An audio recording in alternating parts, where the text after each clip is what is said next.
Our read aloud today is going to be Scribble Stones, written and illustrated by Diane Alber. Look at all those stones. All right.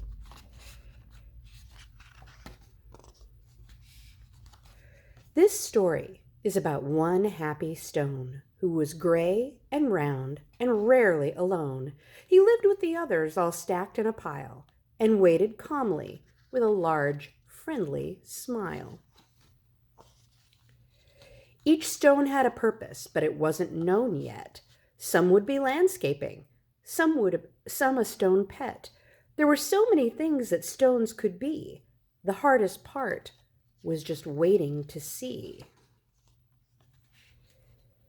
Stone knew that his purpose would brighten someone's day. He just wasn't sure how or in what kind of way.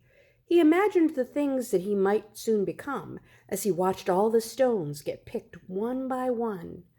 But his happy face slowly turned to a frown as he watched the tall piles start to dwindle on down, and although he was worried, he tried not to care until it was clear he was the last one there. And then it finally happened. Stone was quickly picked up. He was placed on a desk next to a very large cup. As Stone looked around, he thought, "This is so great!" And he soon discovered he was a dull paperweight. "I'm supposed to bring happiness, not just hold paper still. There must be a mistake. This just can't be my skill." And then all of a sudden, a splatter flew high, and then some bright scribbles came wiggling by, and they were headed right toward the short paper stack, and they filled up the paper in the front and the back. They were all making art. It was happening so fast, Stone feared that the paper would simply not last. He couldn't believe just how much the pile grew. Then he heard a small cry from the fun splatter crew. "We knew that this pile was getting too tall. There is no more paper. We have used it all." The scribbles all cried, and they now saw it too. "This is a disaster. Oh, what will we do?" Stone didn't want the scribbles to cry, so he thought of something they all could try.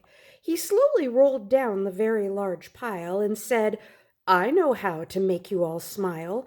I know I'm not paper, but I like art too. Do you think you could spare some red, yellow, and blue?" They loved the idea and could not wait to start. Scribble began making a happiness heart. Splatter then painted some pale baby blue. Another scribble added a sunny gold hue. It didn't take long before more stones showed up, and soon the line grew behind the large red cup.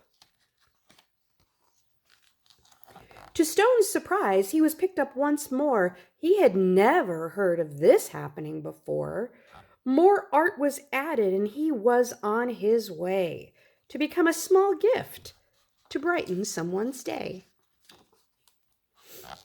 Nearby, another stone's journey had begun. He was spreading such happiness and having great fun. Every time he traveled, someone added their part. Sometimes just a scribble, and sometimes fancy art. With each new layer, there was a story to share, and soon scribble stones were seen everywhere. They traveled the planet. It was quite an event, bringing happiness and fun wherever they went. Now thousands of stones inspire creativity each day, all because of a paperweight with a will and a way. And that's the end. There's lots of other books, including an art guide that you can use for ScribbleStones. Check it out.